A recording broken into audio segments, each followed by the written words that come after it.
Өөр Монголын зүүн суунд Шилэн голын зүүн суунд Шилэн гол аймгийн зүүн суунд дээ. За хүмүүс чамд сайн сайхныг ерөө бэлэг За, тэнгэрийн баярлалаа. заяа чамайг мөнгө тэнгэр чамайг ивэдгүй. Мөнгө тэнгэрийг чи дотроосоо оргилуулна шүү. За асуудаг гэл. Баярлалаа багш. Асуулт тэр юуны онгод орох гэж хэлэх юм уу тий бэлтгэлтэй улсууд бол ер нь цаана ямар байдгийг эхлээд одоо өөрөө юм тийм үү яаж сэрэгдэг тэр талаар багш маань бодох байлаа тийм үү. Онгод дээд тэнгэрийн чадал гэдэг бол газрын зовлонгоос салахыг хэлнэ. Газрын төмөн зовлон байна. Эд хөрөнгө, газрын шунал, атаархал, хүний дээр байх энэ бүх газрын зовлон юм шүү дээ энэ чинь.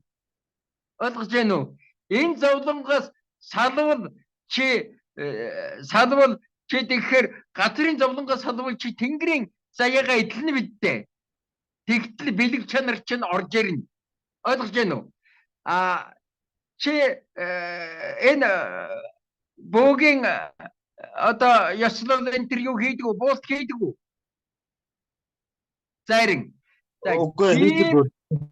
Тийм юу хийдэг бол чи эсвэл зүгээр бясалгал хийж болно. Ингээд газрын зовлонгоос салж болно. Даян гэж лам гэдэг бол газрын зовлонгоос салж байгаа юм.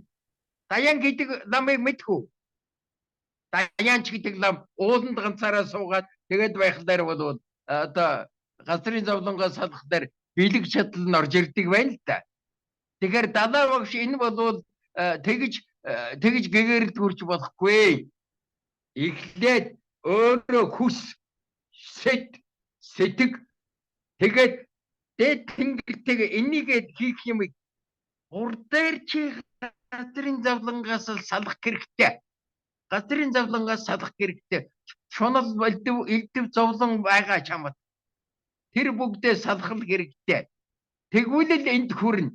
Монголчууд энэ бүх ард иргэдээ энэ зовлонгоос салах юм хийсэн байна. Яагаад тэгэхээр байгаль нь хатуу хүмүүс нь зэрлэг, дээрэмддэг, яадаг, чонтой, агаар тэнгэр хэцүү байхлаар хүмүүс бол энэ дандаа энэ тэнгэрт хүсэл тавьж ижил дээ тийм ээ. Тийм учраас тэнгэрийн заяанд нэвтэрч орсон байгаа юм. За бид бол өдний үед юу хийх вэ гэхээр би бодоход одоо бясалгал байж болно, бөөгийн энэ одоо юу байж болно энэ замаар өөр одоо ямар юм би газрын зовлонгоос салахгүй бол энэ хүрхгүй гэж бодож байна.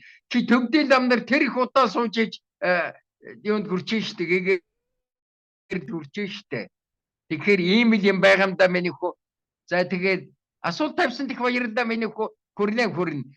Би чи өөрийгөө дээд тэнгэр гэж бод.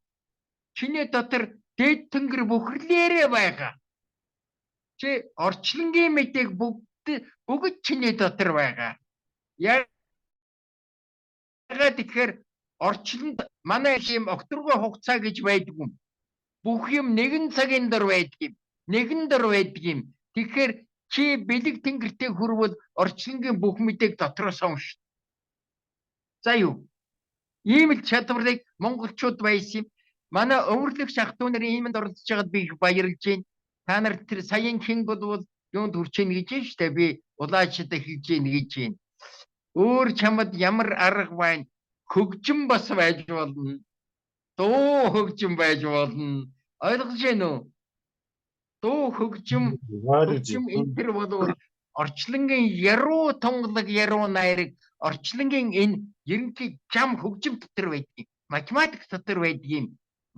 Энэ уул усын зураг сэтэн дотор байдаг юм.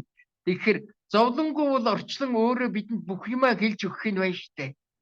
Газрын зовлонгоос л салмаар байна да.